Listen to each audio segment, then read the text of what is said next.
Welcome to the Personal Development Mastery Podcast.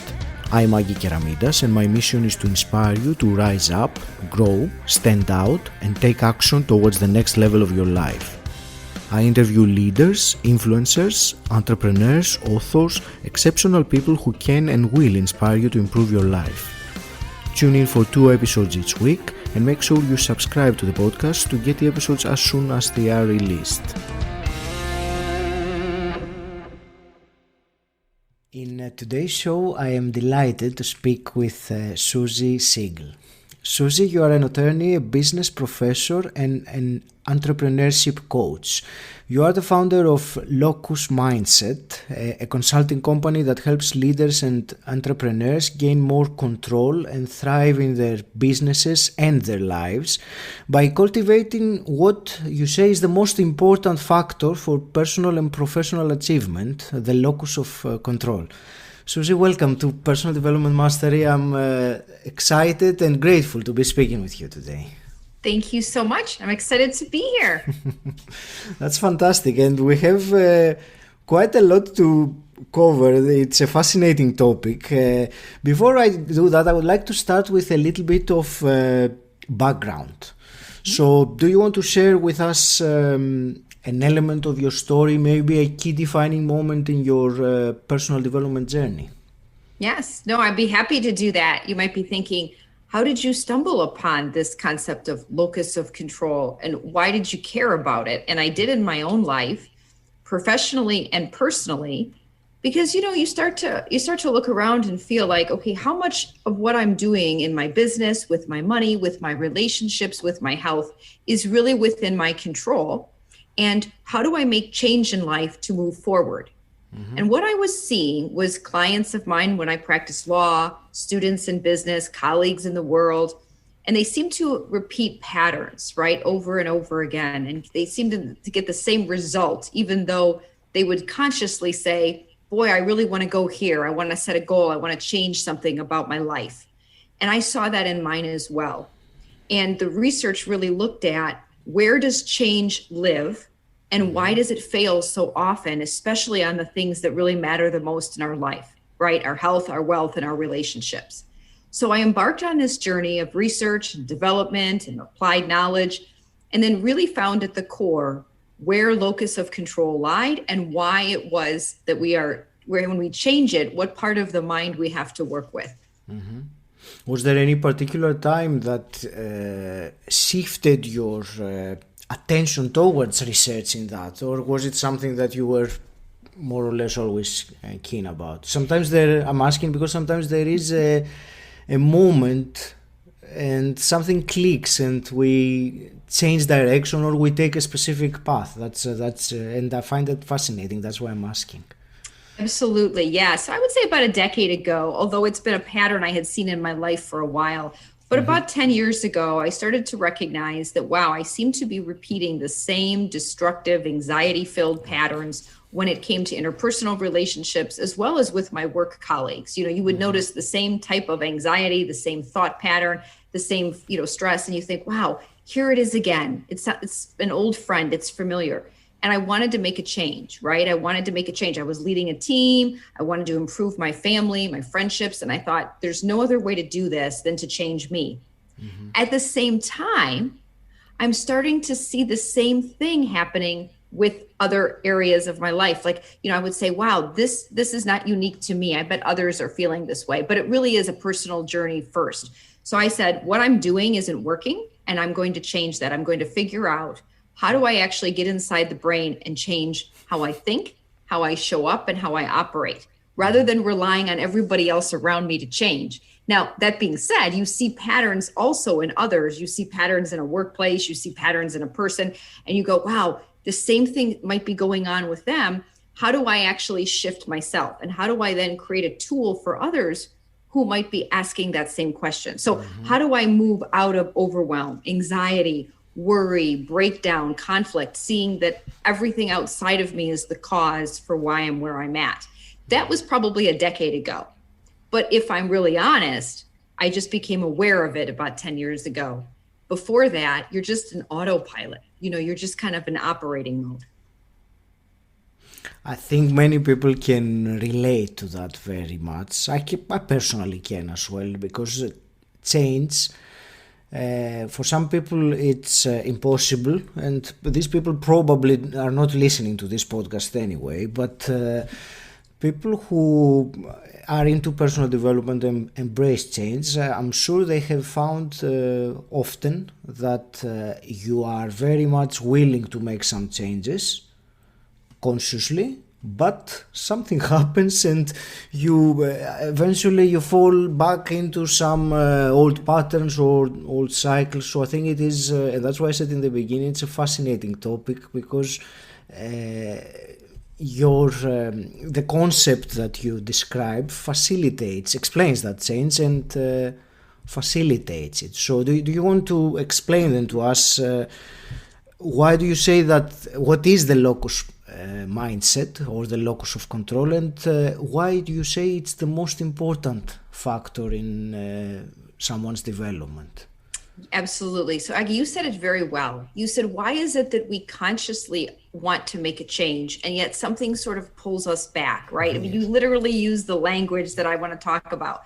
So if we think about that in terms of a compass and a magnet, this is an analogy that I use because I found it really helpful for me when I was looking at how do I make real, lasting, permanent change, right? Not just I'm going to do something for 2 weeks and then all of a sudden I fall back, but really change.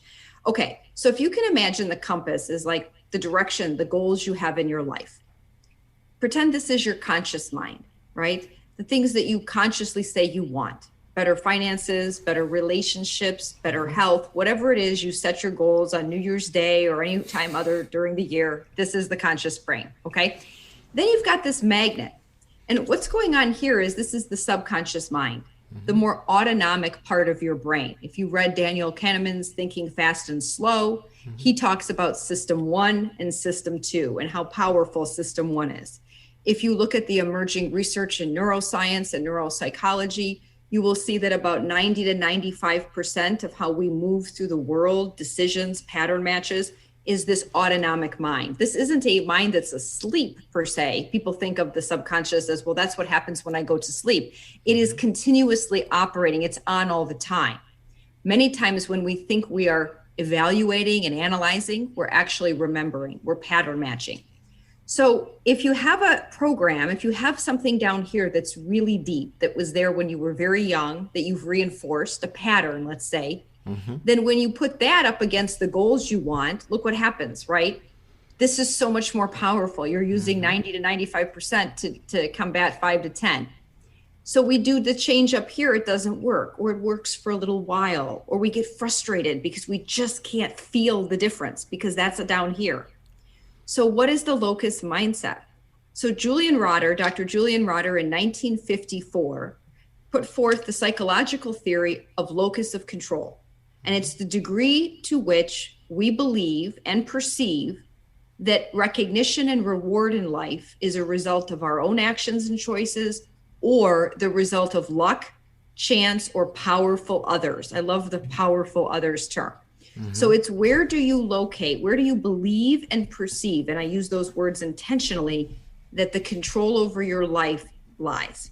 This doesn't mean now, because many times when I say this, people immediately go to the extremes. They'll say, well, clearly I'm not in control of everything. That's right. But what you are in control of is your belief and your perceptions of what you're able to do about it. And how do you move through the world? Do you use everything external as an excuse? Or do you say, well, this is interesting, like we have a worldwide pandemic. Now, what is that going to mean for me in my life with my money, my relationships, and my health? What do I have control over? So you might hear people say, well, I put on the COVID-19 because that's not my fault. That's because of COVID. That's because I'm not going out. I can't. But is that really? Or is it because those actions we took were in response to that, but we could have chose something different? Then you look at and you say, well, what did someone else do that didn't? So this isn't to criticize people that have, right? I mean, I noticed myself eating probably not very well as well, but I recognized it was my decision. It wasn't something that happened to me that said this. So that's what we're talking about here. So a locus mindset is moving through the world with truly an internal locus of control. Why is it the most important mindset? Because none of the others will take root unless we get in here and we shift the control mechanism. You can talk about positive and growth and promotion mindsets, these fabulous mindsets, and we need them. But if you don't understand how to have the change take root, then they will simply be at the whim of the strength of your magnet mind. Thank you. It's a beautiful analogy with the magnet and the compass that moves around. And I suppose that because the subconscious is not something that we are normally aware of, we see at the compass a point in somewhere and we think that's what we set it to go, but we are deceived. Yeah, and these things run very deep. I want to be very clear. It isn't that people are walking around, sabotaging life and things because they want to. It literally feels like it's part of you.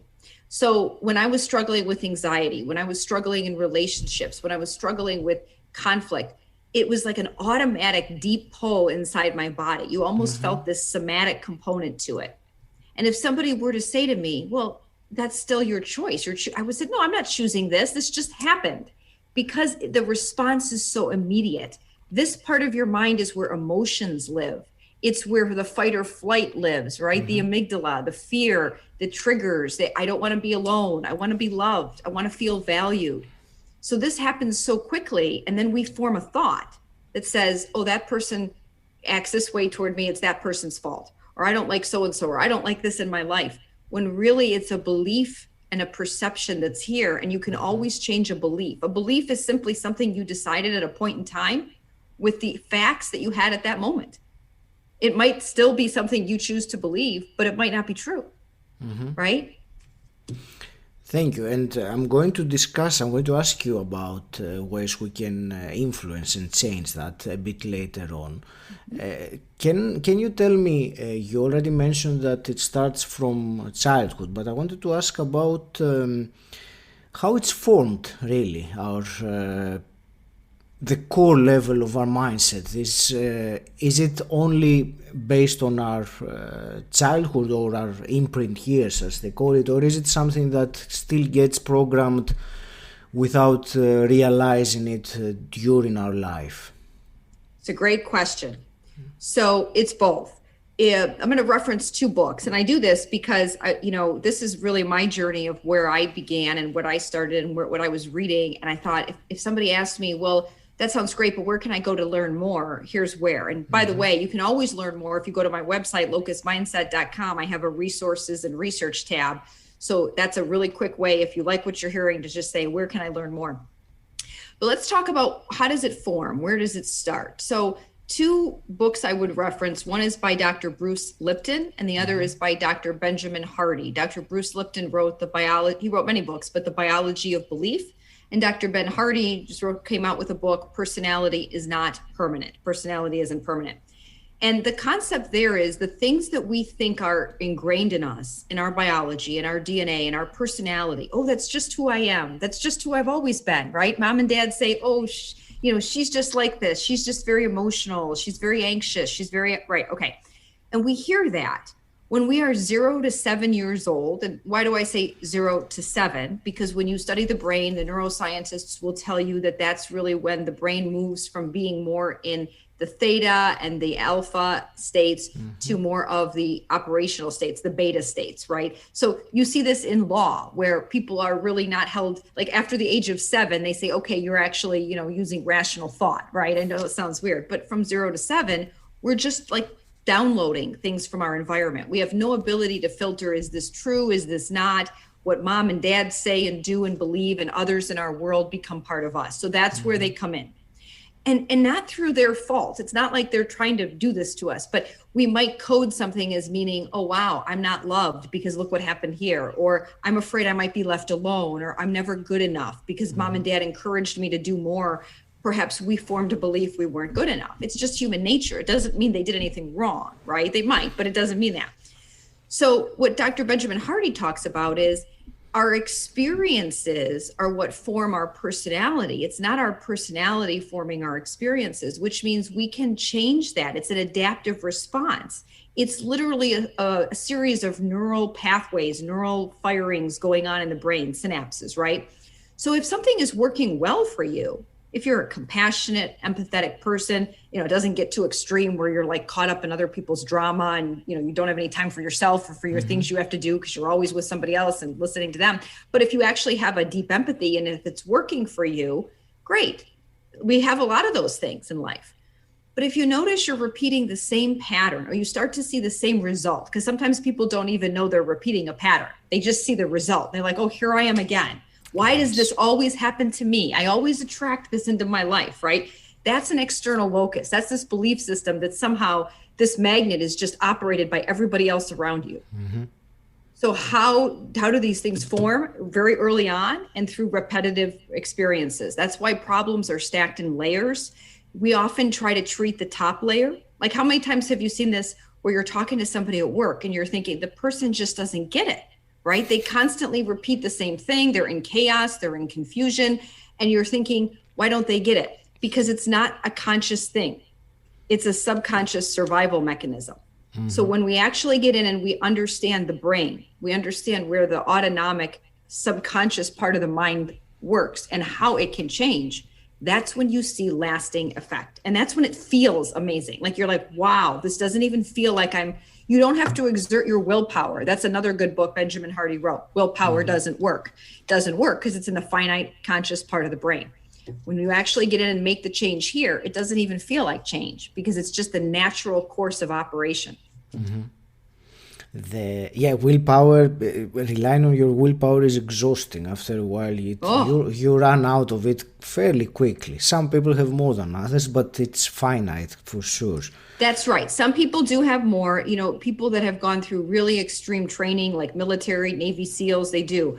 But it burns your operating system in your brain. It burns energy and it burns patience. So it's not meant to be a long-term change agent. Absolutely.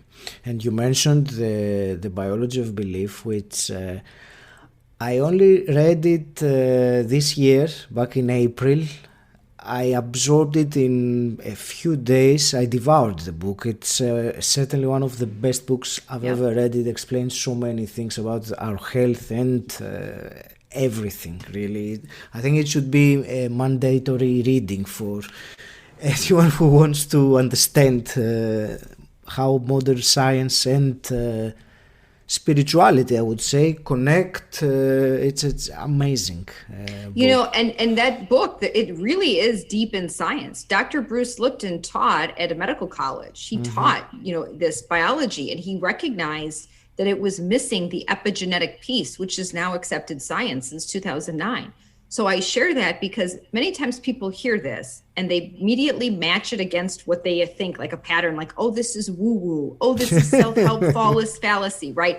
Look, I have a business degree, a law degree, a doctorate. I'm the last person that would go down a woo-woo route. I'm like, prove it to me, right? Beyond a reasonable doubt. So I say that because that very dismissal of this stuff is what's going on here, right? It's because we're told, oh, that's all psychobabble. Oh, that's all this, right? But then what happens is nobody gets change and they blame the world around them and they dismiss it. Now, you do have to have a discerning eye, right? You do have to say, well, wait a minute. Let me make sure this thing is verifiable, evidence-based, scientific. Let me just do my diligence on it. But the reason the biology of belief is so valuable is it actually provides a scientific example with cells and how, cellular structure changed, not because of the cell's DNA, but because of the environment that the cell was in. Mm-hmm. And then you think about the environments we are in and the ones that we create inside ourselves with stress hormones and cortisol.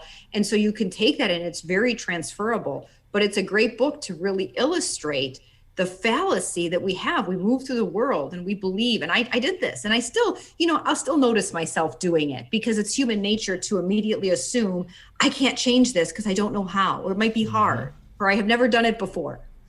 But you catch yourself in, well, wait a minute, what do I have control over? So I might not have control over the weather, the pandemic, the things going on in the world as a result, but I do have control over, do I turn on the news? If I know the news feeds my mind with anxiety.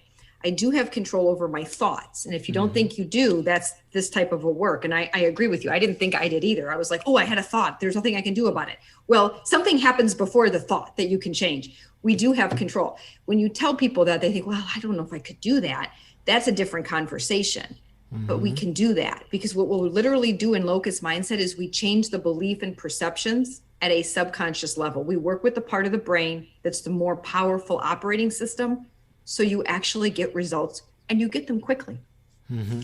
Thank you for this, Suzy. And talking about changing, then the magnet that you saw, the subconscious mind.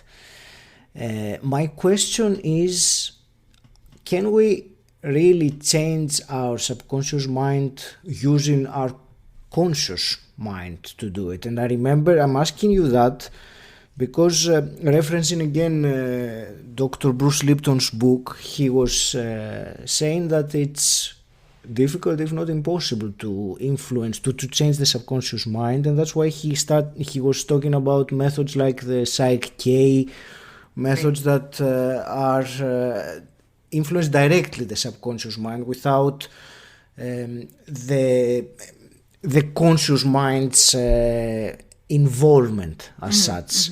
I hope my question makes sense. Yeah, it makes sense. Makes excellent sense. So first, the very fact we're having this conversation shows that we are increasing awareness by using our conscious brain. You know, like I didn't subconsciously stumble upon things. I had to consciously make a decision to change. So you do have to be open to change. Now, I suppose it is possible one could just be knocked over the head and then it's like, you know, I mean, I suppose there is a way it could occur, but that's not likely, right? So I would suggest probably what the way is there, the conscious brain is involved in opening the door to learn and also making the commitment to say, well, hold on, I'm gonna know that there's things I don't know and I need to learn.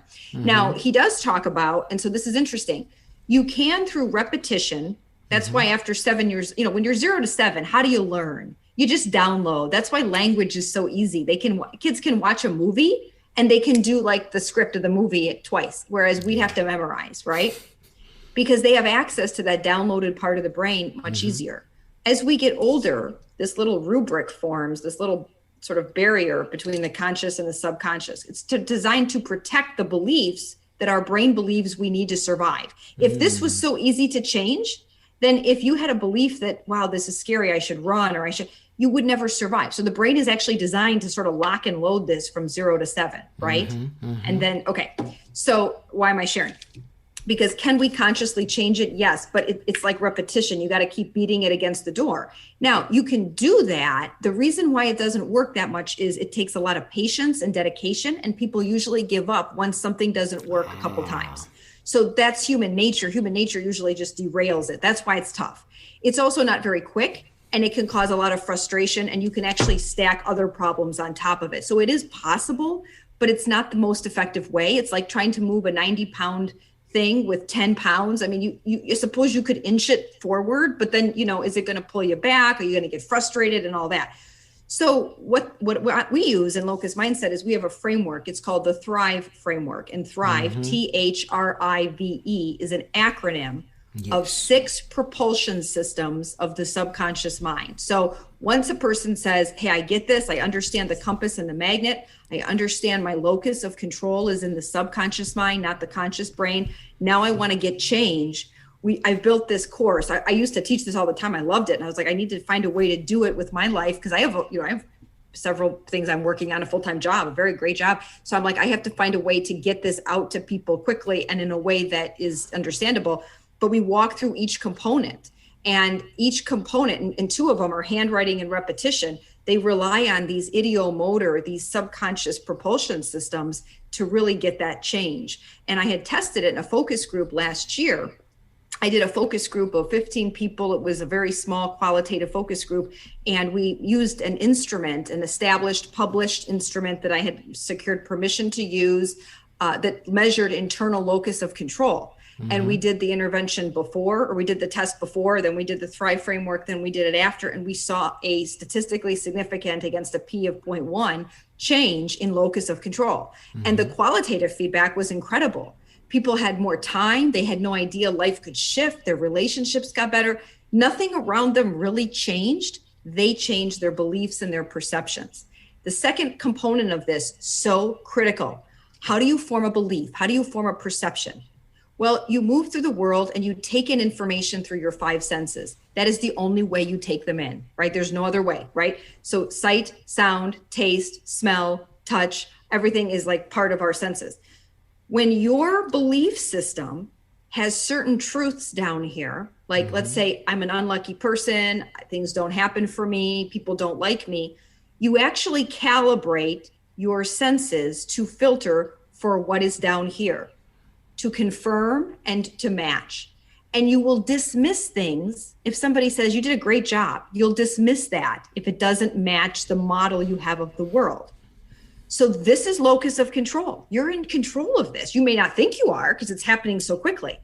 But if you've ever encountered people who are always saying, I'm not liked, people don't include me, see, they're doing this to me again, did you see that? And you're like, geez, some of this might be correct, but I think you just tend to absorb the negative, and you wonder what's going on. It's because their perceptual filters are calibrated to confirm beliefs and fears. They may not even been their fault from younger time.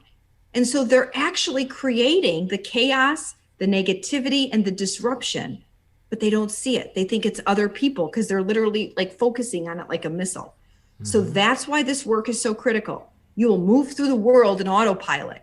You'll always believe it's other people not treating you the way you deserve. You'll actually create a cause celeb for yourself, right? And really, it's all here. And the only person you harm is yourself. That's truly fascinating, and you explain it so well. I'm very curious. You said that Thrive is an acronym. Do you want to share what it stands for?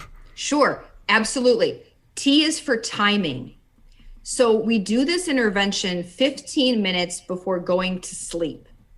You probably have about an hour, but why do we do this before we go to sleep?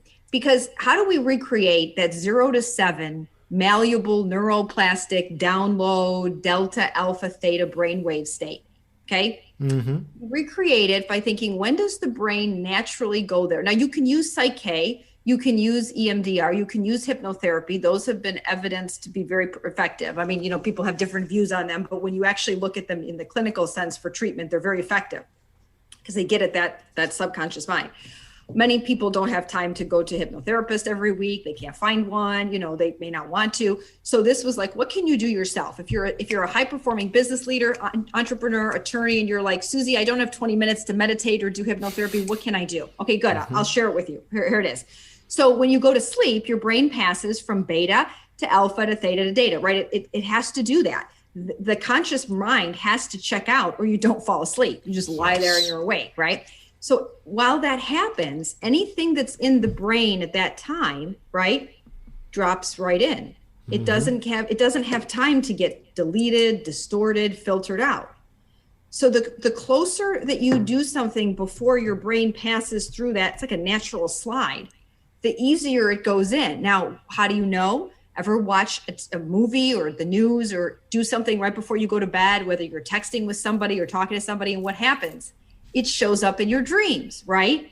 It literally, you're like, oh, I know why I did that. I watched that right before I went to bed. We don't even realize it, but we kind of have this understanding that anything we put in our brain, well, why is it? It isn't recency. It's because there really isn't this filter. So it goes right in. So let's use this to our advantage. Now, knowing that, don't put bad things in your brain before you go to bed, right? So that's a great example for no social media for people, no TV, because, again, people don't want to hear it. They're like, well, don't tell me that. I need it to relax. I'm like, trust me, it's probably not relaxing you, but maybe it is if you're watching calming, beautiful, like Fish Tank channel or whatever. But anyway, okay, so timing. So 15 minutes. Why 15? I want to get that as close to the time frame as it drops in as possible. If I said to somebody, oh, you probably have an hour, how many times do we say I'm going to go to bed in an hour and then something happens? So we literally habit stack it right after you brush your teeth or whatever your routine is, timing. H is handwriting. You do the intervention by handwriting, and we work with people on what they're going to do. They can pretty much figure out what are they going to handwrite that's going to change this magnet, right? And then repetition, they do it 3 times each. Because when you repeat something, you ever hear somebody say, oh, after I did it 3 times, it kind of became habit, right? It kind of became something I knew how to do. So repetition is another propulsion system of the mind because the brain says, wow, if she keeps doing this over and over again, it's probably important. Then I for imagination, V for visualization, and E for emotion. So then what we really do is we activate our imagination. We really visualize. We actually do a visualization piece, and then we get the emotion involved. And why do we do that? Because imagination and visualization create the concept that this is happening right now. And the brain, this part of the mind, cares about what's happening right now. It doesn't care about the future. So if you say you get up in the morning, you're like, I'm going to be wealthy, I'm going to be healthy. The brain's like, that's nice. That's not happening today. And by the way, it's first thing in the morning. I'm awake and my conscious brain is ready to go and the subconscious is locked away. So that's why I would suggest, well, affirmations are great. I think anytime you do them, you'll see some effect. They're going to take root if they happen when they can drop right in. Okay. So the emotion, when you have an emotion, that's how you remember something. You know, if you think back in your life when you're young to events that really you remember, there was probably an emotion attached, either emotions you wanted more of or you didn't want to have again, right? Either a highly negative event or a very positive one. So we're literally using things that sort of sear in the new knowns. Now imagine if you used one of these, you get result. This is 6 of them. This is 6 propulsion systems. These are 6 propulsion systems. So that's why they're so powerful. And that's the framework. And I walk people through each one. I give them the research behind it. So if they're like, well, I want to see research that handwriting is subconscious. Well, okay. They do handwriting analysis and criminology because it's idiomotor and it has a direct line to your nervous system. So if something's going on in the brain, it shows up in the handwriting and therefore you can get things in the other way. So there's literally research for each one and then a very clear framework that's repeatable. It's 5 minutes a day. And you see change. I mean, I can never guarantee it. I'm a lawyer, so I'm very careful. I can't say, oh, you're going to see this or you're going to see that. But if you look at the website, you'll see people who have shared results. And those are, in my experience, again, not guaranteeing any result. They're very common. And they were for me. Totally changed my life. Completely changed my life. In fact, I use it every day. It is the best thing I can do for me. Thank you so much. You actually, I'm thanking you personally because I think you gave me a missing link for myself personally, and maybe some other people who listen to this might relate. And that was the first one, the timing, because personally, to some extent, I probably not in the same way that you describe them, but I do the other parts of it, the handwriting, affirmations, visualization, and so on and so forth. You do that? Oh, good.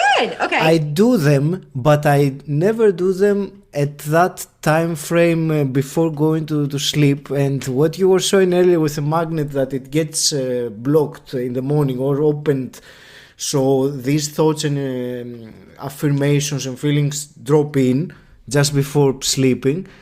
It is something that was completely missing from my routine. So I think my timing has been wrong. Well, this is so great. I'm looking for a picture on my cell phone to share. Okay, here it is. This is a great picture. I don't know if it's going to be able to be visible, but we're going to try. And for those that aren't watching the video, so see the red to the green? That's the zone you want to be in. And so that's the brainwave zone. So I just showed a picture. It almost looked like a stepping, bladder. And you want to be at the delta theta point. Really, the alpha is the bridge. So Agi, what I'd love you to do is to try that now. Do what you're doing 15 minutes before you go to sleep. Like literally, you're in bed, pajamas on, and you're like, okay, I'm going to do this, and really do it. And then I'd love to hear from you. Maybe we do another one. You come back and you share the results. And anyone that wants to try this, I mean, it's a very low price course. It's locusmindset.com/thrive. You can pick that up. I've taught it before, but I can teach it pretty quickly. But I thought, this course, it has everything. Workbooks, it has stuff you can walk through. It really provides a guide for folks, and then questions. And then I even have people that said, oh, I want to teach this to my, that I have counselors and business coaches and social workers and psychologists. And so I do have a Thrive Coaches program where they can buy the license and then teach it indefinitely for folks. I give them the resources because it's so important. But yes, do this before you go to sleep. Again, this is the conscious, like I had to actually research this. So it took my conscious brain to say, okay, we're going to learn this. And then it was, how do I synthesize this for people so that it doesn't become unmanageable? And they say, I've tried that. It doesn't work. Okay, we're going to make sure this works because we're going to give you what you need at the time you need to change this part of the brain. It's a very surgical approach. I will put in the show notes the link to your website and your course. And as for the surgical approach, I from the little that I've known you and some research I did for you, I see how academic you are. So it is very the evidence is a very big part of everything that I've seen in your work and your website. I don't think it could have been any other way with with your background. It's really fascinating. Suzy, I would like also to talk about something different than what we've been talking about, and that is leadership, which is again a topic that you are love it. You love it. And the first question I want to ask you, and it might be a very elementary question, but maybe for someone that is not exactly sure, I want you to tell me, when you say leadership, what do you mean? How do you define it? Right. Okay. I'm going to give you what and I'm glad you asked, how do you mean? How do I define it? Because you can imagine that there's going to be people coming at it and they're going to say, well, how does Northhouse define it? How does Cotter define it? How does, Good Degree, all these, which there's so much, right? So it's a big topic, but I'll just tell you how I look at it. It starts with you first, and it's from the inside out. You're never going to see your professional growth outpace your personal growth and development. So you have to work on Jim Rohn said this. Jim Rohn said, work on yourself more than you work at your job, because you are the ones that have to change. And many times leaders, they believe, well, I've got leadership characteristics and I'm a dominant person, I'm aggressive and I can make decisions. And those aren't necessarily hallmarks of leadership. They might be effects of it. They might be things that are required. But where you really have to focus is, how do I show up? Have I done the work on myself? So I'm aware of my own triggers.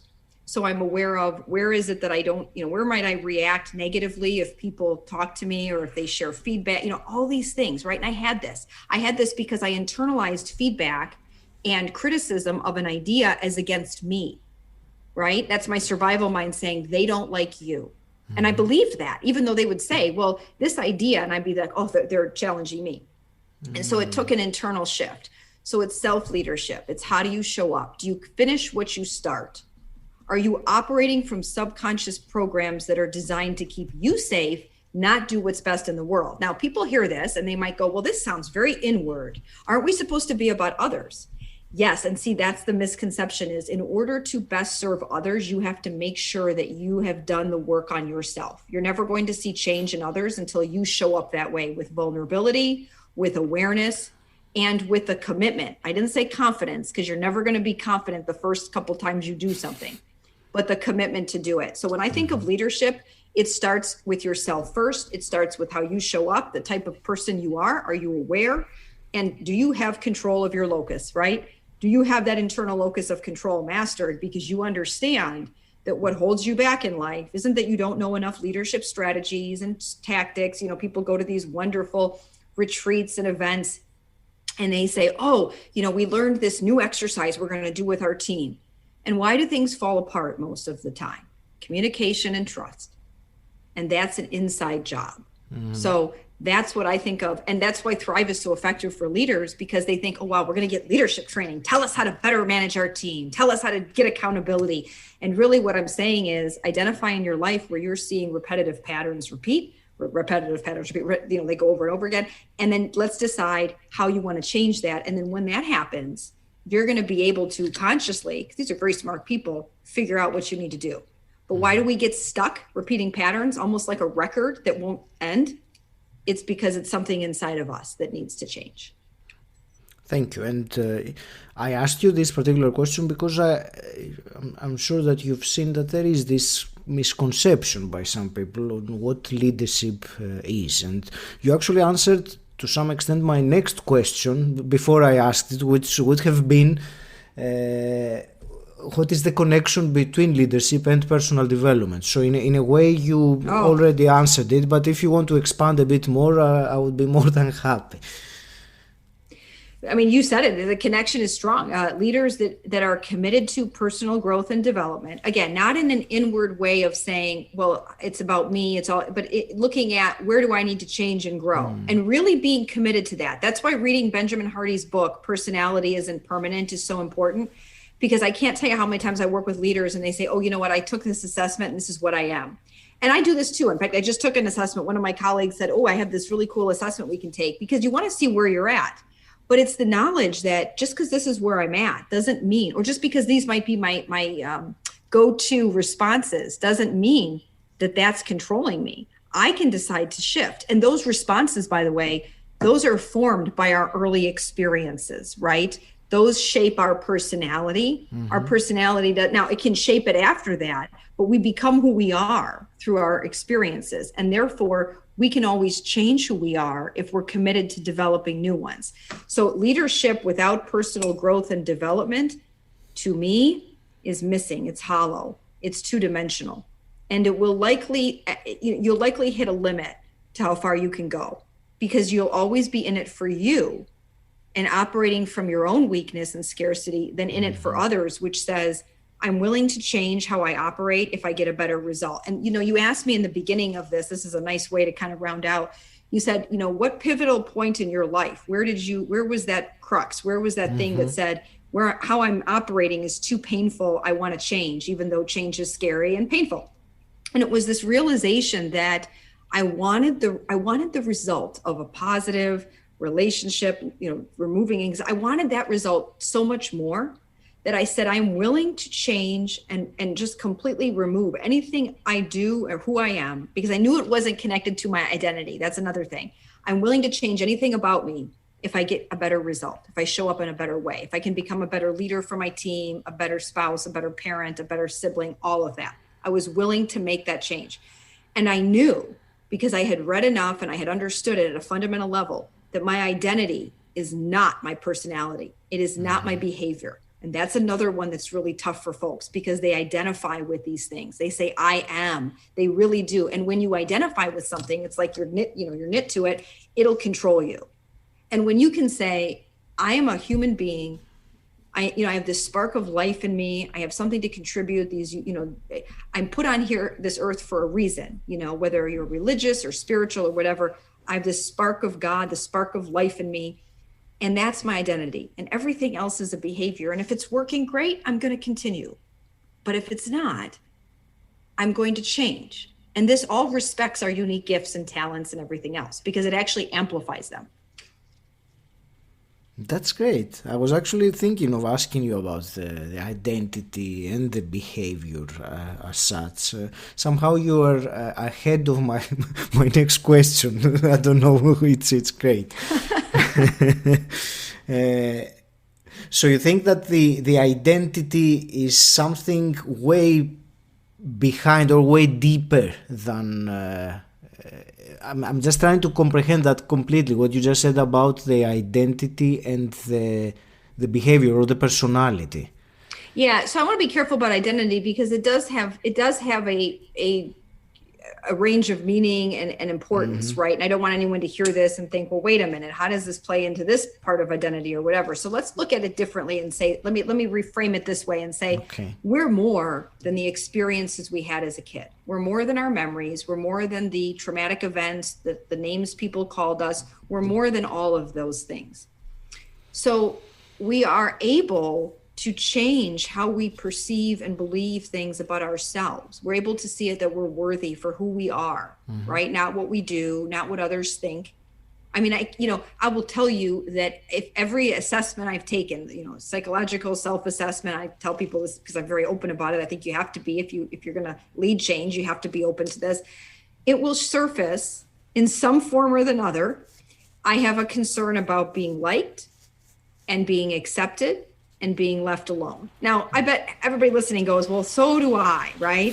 But really, I mean, I do. So it shows up in my leadership, and I have to be very aware of it. And I even told my team that. I said, look, this is something that is a blind spot for me, because at times, not all the time, at times, I might be concerned about making a decision because of how I'm seen. And I want to be aware of that so that I don't show up in a way that isn't useful for all of us. So that's what I'm talking about is, somewhere deep in me growing up when I was younger, those were very important things for me. And that became a dominant, piece. Now, other people, it might be something slightly different. They might say, well, I don't really care what people think. And they might truly not. Right. Or they just might not want to, but it doesn't matter. It's whatever that is. But I know that I am capable of more than being limited by that belief that isn't true about myself. So you have to decide, who am I? That's a personal choice and decision for everyone. And then what beliefs might I have about myself that are really mine, even though I feel like other people are giving them to me, or it's just other people think it. That's the other thing too, is that from psychology theory, transference and projection. Many times the things we think other people think about us are really worries we have about ourselves, even though consciously we say, well, that's not true. I don't think that. That's here. So that's the other piece is you're not always aware of what you believe and perceive here. You just see the symptom show up in your life. So I don't know if that was really a full answer, but that's what I'm talking about is being willing to say, just because I might repeat a pattern where I get upset at somebody, or I like people have family patterns. We're coming into the holidays and everybody's like, well, I don't know now with COVID how that's going to affect family time. But, people talk to family like, oh, I don't want to go see family because this happens. It's the same thing over and over again. I think we're more than that. I think we're more than that as human beings. Completely 100% agree. Suzy, it's completely a very intriguing conversation. I want to thank you very much. I would like to also ask you some quick fire questions to start wrapping things up. So the first one I always ask is, what does personal development mean to you? I would say it means to me a commitment to become the very best I can be to help and serve other people. Because if I just do it for me, you can't just do it for you, because number one, you won't do it. And number two, I believe there's something in the human heart and the human spirit that is made for something more than themselves and to give to others. And I know for me, when I think about myself as operating to help other people and help a greater cause, an organization, a company, a business, that lights me up and it turns the focus off of me. But in order to make sure I can do that in a way that is authentic and real and doesn't come packaged with a bunch of negative scripts, I've got to do that work. So it really means delving into the subconscious part of the brain. This is really where things are, right? So personal development is locus of control development, is understanding that locus mindset so that you can show up as your very best leader, your best self to the world, and you can move through the world in a way that you're going to have trouble. You're going to have adversity. That's the nature of the world. But you get to decide how you show up and operate. And somebody said something recently, and I've heard this before. They said, this situation has happened for me, not to me. And that's a common phrase. I didn't coin that. Somebody else did. They said, things happen for you, not to you.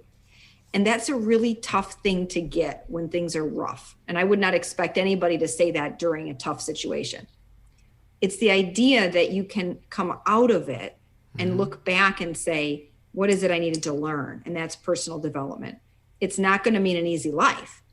It's just going to mean you're going to move through the world in a way that's going to take that to make it useful for someone else. Like, what can I give now to someone else? And I do believe that. I think the adversities we have in life, this has been true in mine, are opportunities for us to grow and then to share with others. Even if that's tough and even if it makes you vulnerable, because, we worry, like, if I tell somebody I went through this, what will they think of me? And yet that's the very, Ryan Holiday wrote another book, The Obstacle is the Way. That's the obstacle so that you can have that way. It's you see me smiling now because I get exactly what you mean, and I agree with you about adversities, and if we choose to grow from them and share them with vulnerability, that gives tremendous power to the people who are getting the message. Suzy, if you could go back in time and meet your 18-year-old self, what's the one piece of advice you would give her? You're so kind. I said 10 years ago and you're thinking, oh, that would put me at 18. Let's go with that. No, it won't, but that's okay. I, it's a great point. It would be that, it would be I probably would give them the advice I would say with LOCUS Mindset is you're capable of regaining more control of your life. And you're going to have experiences, and this is how you can approach them with an internal LOCUS mindset. Understand that you're more than what's happened to you in the past, and that most of what you're perceiving and believing may not even be your own beliefs. This is all up to you, what you'd like to do, and you have control. And I would just show them the compass and the magnet, and I'd explain that and say, so as you move through the world, identify what patterns you see. That's another real quick thing is in life, you're not always going to know what's down here because it's locked away. You might have an inkling, right? You might guess at it because real astute, aware people say, well, I'm not really sure what happened, but I see a pattern that suggests there's something here that I'm repeating. And also focus on what you want in life. Don't focus on the absence of the negative. So that's another thing we cover in the Thrive program. Your brain is wired to look for the problem, like 2/3 negative, because it wants to protect you. It's how it's built, right? And so if you're constantly focusing on something like, oh, I wish this could happen. What if this happens? What if this happens? I got to be ready, right? That was my thought pattern. And it's still one that I have to work on. Then you're not going to be focused on where you want to go. And, they joke about this. They'll say, how do people run into trees? People that are driving and sober, how do they? Well, they're looking at it, like where your focus goes, your energy goes. You can actually head there. So I would tell my younger self that, and that there always is a way out of something and a way to resolve it. This is your emotions and your reactions should not guide your decisions. They can inform them, but, a professional operates with commitment and clarity. And people who are amateurs and novices tend to be driven by emotions. And I was somebody that happened a lot in life. We all know we make decisions emotionally, and then we kind of bring our conscious mind online. But I would make incorrect decisions emotionally, really extreme ones, because of the patterns and the programs and the beliefs I had here. So people that really cared about me, I would dismiss from life because I misinterpreted something. Right. And so that's not a very good way to make a decision, nor was it a good outcome for me, but it felt in the moment right. Yeah. Tell me one more hypothetical question. If you had a magic wand and you could wave it and change something in the world as it is today, what would you change? Wow. What would I change? Just one thing, right? Yeah. Okay. I'm glad you asked me this question. When I was younger, and I'm going to answer it. Don't worry. I'm not going to do the lawyer answer, which is let me talk around it. But when I was little, I used to like the idea of like the magic lamp and a genie, and whether it was I Dream a Genie or Aladdin, And I thought, if you only had one wish, what would it be? And I thought, well, it's easy. It would be the ability to grant unlimited wishes. That would be my one wish, right? Okay, now I just remembered that when you said cheating. That. So, that is cheating. Yeah, talk about pattern matching, right? So I won't give that answer, but I just thought of that now. I would say if I had to change, it would be the ability to help people see that they're capable of great change and great impact in the world through what we're talking about here, through a LOCUS mindset. It would be that ability. And it's not that there aren't things to change, like poverty and war and fear and, discrimination. There are some horrible things. I agree. And so, it's hard to make a list of where you start. They're all priorities. But I would say if it relates to leadership and mindset and really helping people on a deep level, so that even if we can't change all these things overnight, you can move through the world in a way that doesn't cause you anxiety and illness and disease and stress. It would be the ability to see how we can actually make real change in our lives, and how you feel and how you show up and how you relate and how much control you actually have. And that's an encouraging thing. It's not a judgmental thing. We actually have more control than we think. And I'd love to help you see how valuable that is for you. It's very encouraging and empowering to realize that. Suzy, emerging from all this conversation that we've had, if you were to give the listener one actionable item, what would you share? What would that be? Well, and I say this in a humble way, but start a Thrive practice tonight. Start making the change you want to see tonight. Take a look at your life, like those Polaroid cameras. They're now coming back in style.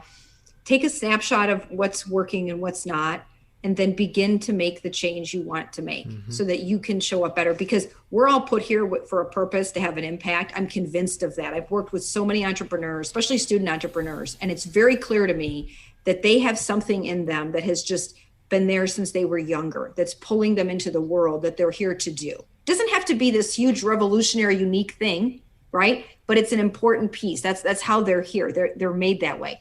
And they're beautiful, and it's a beautiful thing. And so I'd love to see people do that. And the way that you can best do it is to make sure you are set up as a personal person, as a leader, self-leadership, so that you're ready to do that. And when you can do that, then you go out and impact the world. And, I love business because I believe business touches every area of life, and it has an incredible value to create value in the marketplace, to help lives, to change the world. And it's done when you have business leaders and entrepreneurs and professionals that show up in the world in the way that, that's their best self. And how do you get to that? Locus Mindset, I would say. Start something today. Tell us also then, how can people connect with you? Where would you direct them? Say go to LOCUSmindset.com. There's tons of free resources on there. It'll help, to kind of frame around the different areas we've talked about. And then they can start the Thrive course if they want.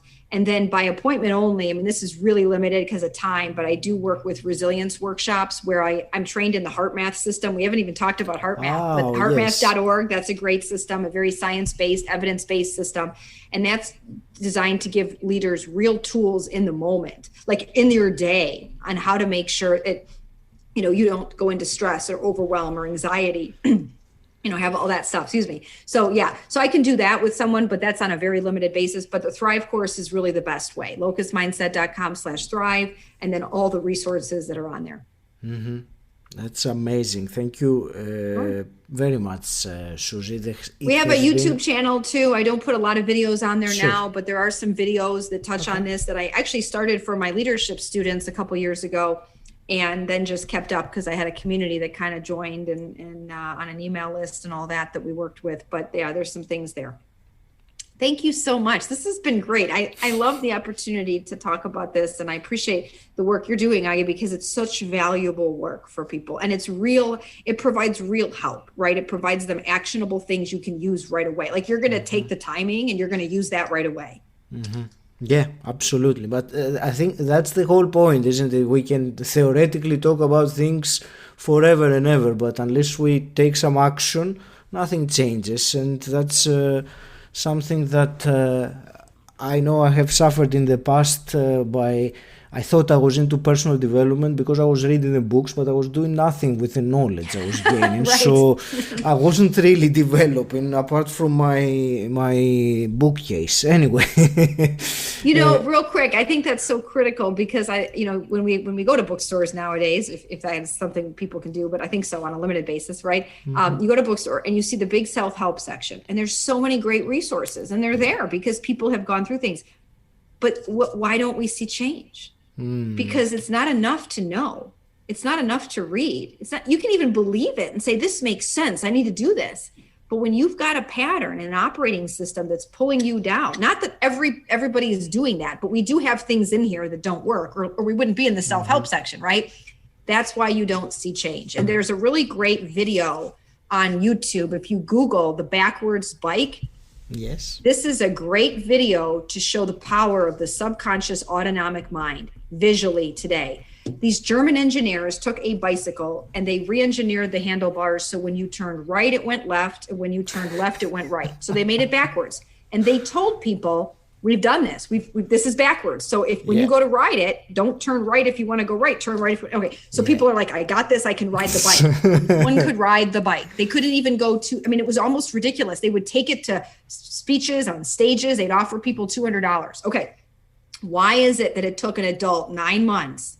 He actually, one of the engineers tried 9 months every day for an hour to actually ride the backwards bike, because riding a bike is ideomotor. So like handwriting, it's ingrained in your whole system. It's a series of, it's not conscious, even though it feels like it is, right? You might consciously turn something, but it really is linked into your system. That's the power of these beliefs and these scripts. Now, interesting, the engineer's son, who was much younger, I think he was 5, maybe 4 or 5, he learned in like 3 months or 3 weeks. He learned very quickly. I forget the exact time frame, but watch the video, because the brain is more neuroplastic, right? That's why when you're operating in that system of the brain, the timing, you're going to get results quickly because you're literally dropping it in. Fantastic. Suzy, I want to thank you very much for this fascinating conversation. I want to wish you all the best with your work and keeping empowering people and helping them. Any last parting words? No, just thank you so much for the opportunity and for the work you're doing. Thank you for listening. If you enjoyed it, please subscribe and rate Personal Development Mastery on Apple Podcasts, and also share this episode with someone who you think will benefit from it. If you want to become part of an exclusive community, gain access to unique content, and at the same time support this podcast, then become my patron. The link is in the show notes, or you can type bit.ly/pdmpat. If you want to know more about what I do and how I can help you, join my Facebook group Personal Development Mastery. Again, the link is in the show notes, or you can simply type bit.ly/pdmgroup. And until next time, stand out, don't fit in,